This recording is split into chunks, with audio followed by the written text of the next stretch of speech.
What are some of the mental health issues that environmentalists deal with? I know that for a lot of us, we tend to just focus on our work. We try to be professional. We try to talk about, things that elevate us. And I think I wanted to really have an honest conversation and check in with myself and with you all because, I love this community and I want to be really transparent that a lot of the mental health issues that I've been dealing with as a young person and those constant things that I've continued to battle in my career. Before we get started, make sure to like, comment, and subscribe to this very memorable video. I hope you love it all and thank you so much again for supporting me. I'd say in 2019, before I created my account, I was much happier without being on social media. And, I'm not saying that I'm not feeling grateful for what I have today. Obviously, there's a lot of things that I've achieved, but I look back a lot at my old photos and I'd say that I was happier in certain places, certain moments in my life. And when I entered this digital media landscape on Queer Brown Vegan, I really didn't think that I would be here today with a large audience that's in the environmental sphere. Of course, it's large in that case versus the mainstream influencer culture. But I think for me, I really have struggled with mental health my entire life. I have really grown up in an environment where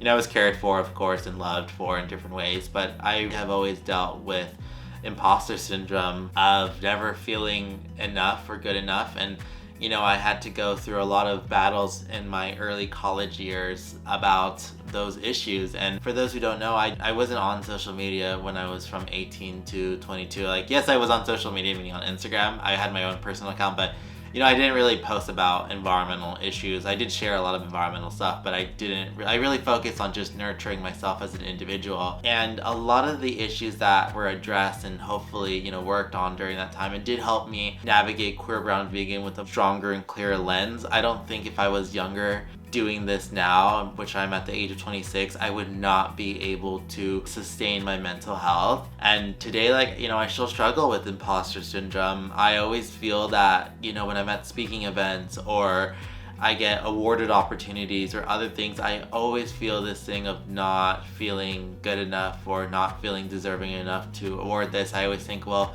someone else deserves this more than me. And I remember just really struggling the last few years of just understanding that, it is true that there are people who deserve platforms, there are people who deserve resources, and there are more people who deserve different awards. But to constantly put yourself down, even in moments of your celebration and success, I realized that it was really hindering me as an individual. And I really felt conflicted of I grew up just always giving to people. And when I was given stuff, I really felt complex and I felt like I owed people for giving me stuff, even though I had worked hard in my life to get those things. And it is sad that I think as an environmentalist, even when people say to me, all the things that I inspire them to do so, I sometimes feel like I failed to inspire myself. I think, when I talk to my siblings and my mentors and therapists about it, it's I recognize that can hold me down. And if I am not able to address it or even talk about it in a healthy way like I am right now and to my friends, then I don't know what I will be doing in my future, my career, because that means I don't believe in myself and I don't believe in the brand. But I do believe in myself at times and I do believe in the brand always. But I do think there's moments that we as individuals feel like we're failures, whether that's in our career, our academic life, or our relationships with both our family, friends, and romantic relationships. And last year I went through a breakup that really changed the way that I saw myself as just an environmentalist, but also myself as who I am. And I took the whole last year just not dating anyone. I just really wanted to process a lot of the grief and trauma that I experienced in my last relationship because yes, it did hurt me, but also I realized I was old enough to have all the tools, all the practices, all the friends to be able to really navigate through that. And this year I feel that, I've never felt so much more liberated, so much more at peace, not having to think about my past relationship and now just focusing on my individuality self. That has really brought a lot of resurgence and also old emotions from the past when I was younger of being independent and being by myself and figuring things out. I'm a very sensitive soul when it comes down to like a lot of my work. I really do get sometimes like sad when I get feedback from work that sometimes is an act for improvement, and that kind of stems from the fact of like my illusions and like the fantasies that I have of thinking about certain things unfolding a certain way. And I think it's always good to talk about this because I really have struggled to like ask myself like, the moments that you are successful, you don't even see it. And I try to really now take time to celebrate myself. Like I buy myself flowers when I get an achievement. I treat myself out to dinner when I get something, or I just spend and watch TV and read books when I just don't want to socialize with people. That's been something that's been really helpful on my journey. As far as the mental health impacts I've had as a digital media creator, it's been really unfortunate. I, in the past, did not feel stressed looking at my phone, and now I feel constantly scared checking my social profiles to see about what comments or what messages I receive. And I know that it's easier said than done to ignore the hate or ignore the haters or ignore the comments, but it does psychologically get to you sometimes of like what you're said. And now I really have taken a stance on myself to just say I'm not going to respond to a lot of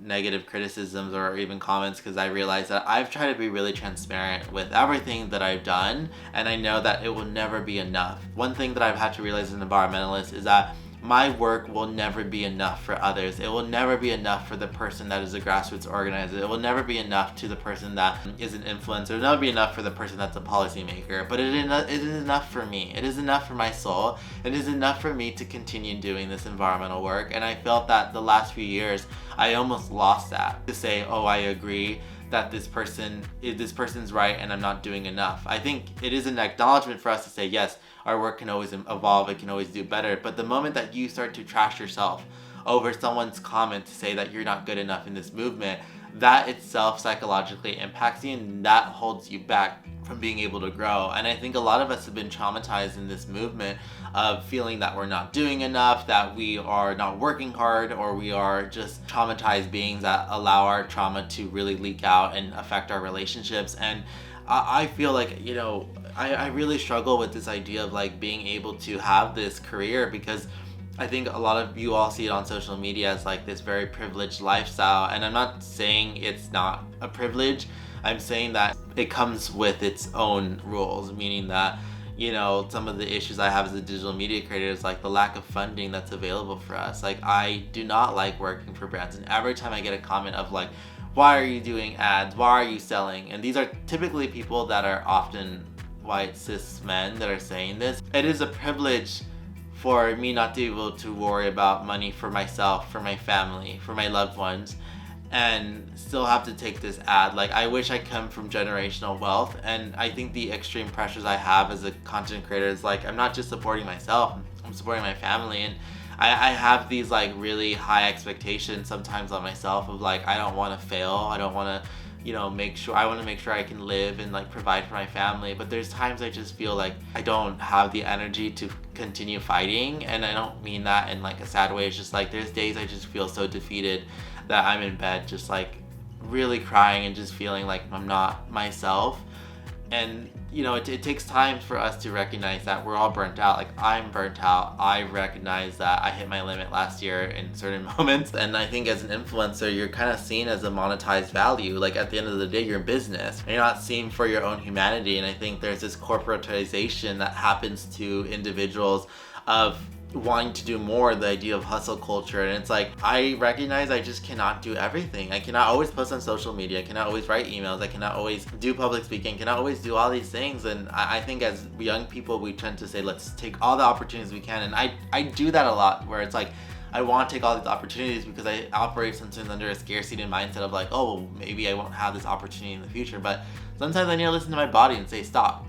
You're gonna like hurt yourself or you're gonna like burn out, and then you're not gonna be able to stay in this movement. So as a digital media creator, I think like a lot of the things that I've seen with my other friends deal with is like the amount of attacking they've gotten online. I have so many friends that are traumatized from social media because of what they've been told on social media, and it's really disheartening to see that, because they really suffer from anxiety from that. And luckily, you know, I'm at a point where it's like I have a more healthier relationship with social media, but there is this constant ideation of comparing yourself in this capitalistic society. When I talk about jealousy, I'm thinking jealousy is a normal response, right? We as humans experience jealousy, but the ways in which we act upon our jealousy matters, and that really showcases our character. I think in terms of when I compare myself to work of like older environmentalists in the landscape that have millions of followers, I think, wow, like I'm jealous, but I internalize and say, well, I'm not good enough. I would never, of course, like, you know, hate on someone for their success in their career on that end, but it's just, I feel like it's natural for us to talk about jealousy, because I think in the world where there's not so much environmental digital media creators, it's easy to say, well, they're doing this or they're doing that, or why are they doing this and I didn't do that. With that being said, I think as a digital media creator, there's also been a lot of huge benefits, right? Like the amplification of my story, meeting new friends, being able to travel the world, and to be able to share my voice and story, and also provide mentorship to so many young students. I'm totally grateful for everything that has happened, but I also think that the largest issue right now I currently face is getting funded for my work. I wish more people understood how hard it is. It's like I'm an LLC, and the only ways in which I can make money alternatively from not doing ads is either consulting or public speaking, which I really love to do. But it just makes me really sad that there's not an investment in climate education media, because I never said I'm a climate scientist. I never said I am a climate journalist. I've always said I'm a climate communicator. I have an environmental science degrees, and I know how to do science communication. And so trying to fight for diversity in this field has also taken a toll on me, where it's like it is very disappointing to see that Black and Indigenous people of color are still left out of these science communication opportunities, and that's what I really want to change on that end.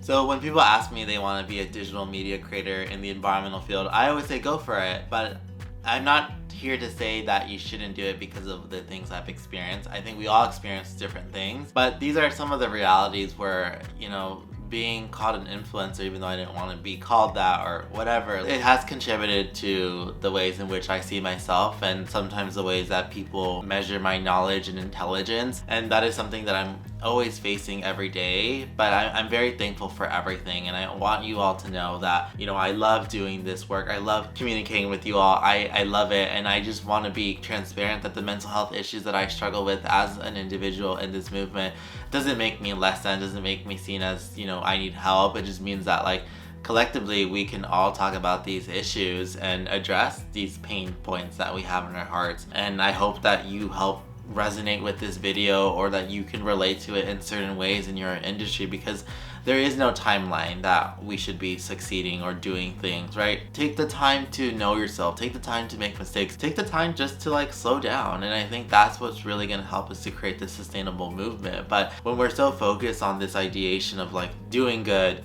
wanting to hit metrics, wanting to be big, wanting to be heard, it's like we can sometimes lose ourselves, and we can get absorbed from that egotistical mindset. And I'm here to say this too. It's like sometimes I have had to be checked on my ego, and that itself like is a reminder where it's like I'm not perfect either. I really hope that you all consider taking the time to just check in with your friend or yourself in this environmental field, and know that you aren't alone and you aren't the only one struggling. And collectively talking about these topics helps us become more understanding and compassionate where we're coming from. That's what I want people to know. If you love this video, please consider liking, commenting, and subscribing, and let me know if you've been struggling with mental health issues as an environmentalist. I think our eco-anxiety is on the rise, our different systems are failing us, and I understand that we are in a very tough time in life.